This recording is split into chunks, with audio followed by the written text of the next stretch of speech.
Assalamualaikum warahmatullahi wabarakatuh.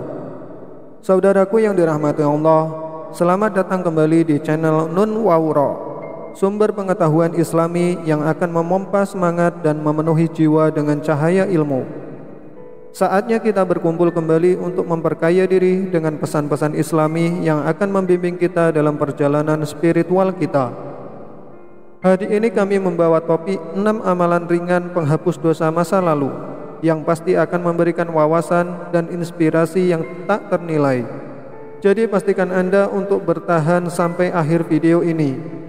Saudaraku yang dirahmati Allah, setiap hari manusia tidak akan luput dari perbuatan dosa. Namun tahukah Anda, ada beberapa amalan yang bisa menghapus dosa-dosa manusia? Dosa manusia bagaikan minyak yang menempel, banyak dan ditumpuk akan sulit dibersihkan. Begitu pula dengan dosa manusia, membuat jiwa akan semakin rusak dan semakin jauh dari Allah Subhanahu wa Ta'ala. Namun Allah Maha Pengasih dan Maha Penyayang. Allah memberikan jalan bagi umatnya untuk memperbaiki diri dan menghapus dosa-dosanya hingga derajat kita akan terangkat di hadapannya. Rasulullah SAW bersabda, "Maukah kalian aku beritahukan amalan yang dengannya akan menghapus dosa-dosa dan mengangkat derajat?" Para sahabat menjawab, "Mau wahai Rasulullah." Beliau bersabda, "Menyempurnakan wudhu di saat yang sulit, banyak melangkah menuju masjid dan menunggu sholat setelah sholat. Itulah ribat atau perjuangan." Hadis riwayat Muslim. Saudaraku yang dirahmati Allah, dari hadis ini ada 3 jalan untuk memperbaiki diri, menghapus dosa dan mengangkat derajat kita di sisi Allah Subhanahu wa Ta'ala. Amalan penghapus dosa yang pertama yaitu menyempurnakan wudhu di saat yang sulit. Wudhu artinya bersih dan indah. Menyempurnakan wudhu berarti melakukan wudhu yang disertai dengan memperhatikan rukun dan sunnah wudhu. Bila disesuaikan dengan konteks hadis tersebut, saat kita mengantuk dalam keadaan dingin, lalu kita bangun untuk berwudu pada sepertiga malam untuk melakukan sholat. Rasulullah SAW bersabda, "Jika seorang hamba menjaga sholatnya, menyempurnakan wudunya, rukuknya, sujudnya, dan bacaannya, maka sholat akan berkata padanya, 'Semoga Allah Subhanahu wa Ta'ala menjagamu sebagaimana kamu menjagaku.' Dia naik dengannya ke langit dan memiliki cahaya hingga sampai kepada Allah, dan salat memberikan syafaat kepadanya." Hadis riwayat Tabrani. Saudaraku yang dirahmati Allah, amalan penghapus dosa yang kedua adalah perbanyak beribadah di masjid.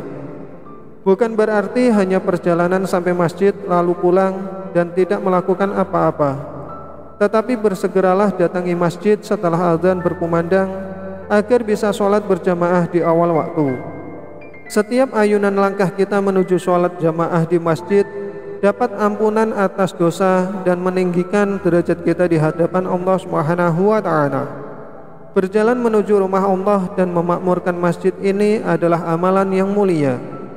Rasulullah SAW bersabda, "Barang siapa bersuci di rumahnya lalu berjamaah ke suatu masjid untuk menunaikan sholat fardu, maka satu langkahnya menghapus dosa dan satu langkah lainnya menaikkan derajatnya." Hadis riwayat Muslim. Amalan penghapus dosa yang ketiga ialah menunggu sholat setelah sholat. Saudaraku yang dirahmati Allah, suatu keutamaan jika kita memiliki waktu luang dan tidak ada kebutuhan di luar masjid dan tetap duduk di dalam masjid sambil menunggu datangnya waktu sholat berikutnya. Amalan tersebut memiliki keuntungan yang sangat besar di sisi Allah. Rasulullah SAW bersabda, "Barang siapa duduk di masjid dalam rangka menunggu sholat, maka dia terhitung dalam keadaan sholat." Hadis riwayat An-Nasai dan Ahmad. Salah satu contoh amalan ini adalah setelah sholat maghrib berjamaah, tetap duduk, berzikir, berdoa, atau mendengarkan kajian ilmu sampai didirikannya sholat isya. Saudaraku yang dirahmati Allah, amalan penghapus dosa yang keempat yaitu bersedekah. Sebagian kita masih beranggapan bahwa sedekah hanya sekedar pemberian zahir yang mengurangi harta benda. Padahal di dalam syariatnya, sedekah memiliki keutamaan selain janji Allah akan melipat gandakan baik di dunia maupun di akhirat kelak. Sedekah juga amalan yang menghapuskan dosa. Rasulullah SAW bersabda, sedekah dapat menghapus dosa sebagaimana air yang dapat memadamkan api. Maka sedekah yang dirutinkan akan mempermudah diri kita mendapatkan pengampunan Allah, tentu dibarengi i'tikad taubatan nasuha. Amalan penghapus dosa yang kelima yaitu bersabar pada setiap ujian dan cobaan. Dalam menghadapi ujian dan cobaan ini, Allah tanamkan dalam hati setiap manusia benih-benih sifat keridhaan, meyakini bahwa setiap ujian dan cobaan datangnya dari Allah. Saudaraku yang dirahmati Allah, dan bagi siapa yang mampu keluar dari setiap ujian, akan diangkat derajatnya oleh Allah pada kedudukan yang setingkat lebih tinggi, ikhlas dengan takdir yang ditetapkan Allah. Rasulullah SAW bersabda, sesungguhnya apabila aku menguji hamba sahaya yang mukmin, lalu ia memujiku atas ujian yang ditimpakan kepadanya, kemudian ia bangkit dari tempat tidurnya dalam keadaan bersih dari dosa, seperti hari ibunya melahirkannya. Termasuk bila seseorang ditimpa penyakit, yakinlah bahwa penyakit itu adalah perantara Allah untuk menggugurkan dosa-dosa kita. Meski terasa sakit di dunia, tetaplah berharap kepada Allah agar Allah kelak meringankan beban kita di hari kemudian. Rasulullah SAW bersabda, tidaklah seorang muslim tertimpa suatu penyakit dan sejenisnya, melainkan Allah akan menggugurkan bersamanya dosa-dosanya seperti pohon-pohon yang menggugurkan daun-daunnya. Hadis riwayat Bukhari dan Muslim. Saudaraku yang dirahmati Allah, amalan penghapus dosa yang terakhir adalah beramal soleh. Iringilah setiap keburukan dengan kebaikan.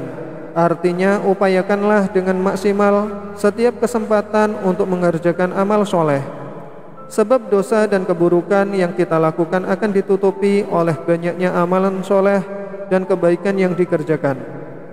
Rasulullah SAW bersabda, bertakwalah kepada Allah dimanapun kamu berada.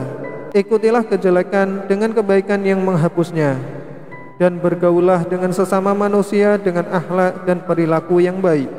Hadis riwayat Ahmad dan Imam Tirmizi.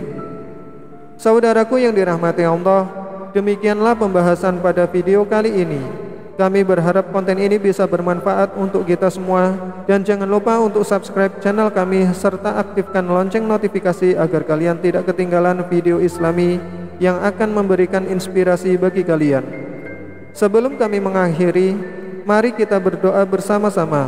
Ya Allah, berikan hidayah kepada kita semua, kuatkan iman kami, dan berikan keselamatan serta kesejahteraan kepada kami. Amin ya rabbal alamin. Sampai jumpa di video Islami selanjutnya. Teruslah mencari kebijaksanaan dalam ajaran Islam dan tetap berpegang teguh pada nilai-nilai yang mulia. Terima kasih atas dukungan kalian yang tak terhingga. Wassalamualaikum warahmatullahi wabarakatuh.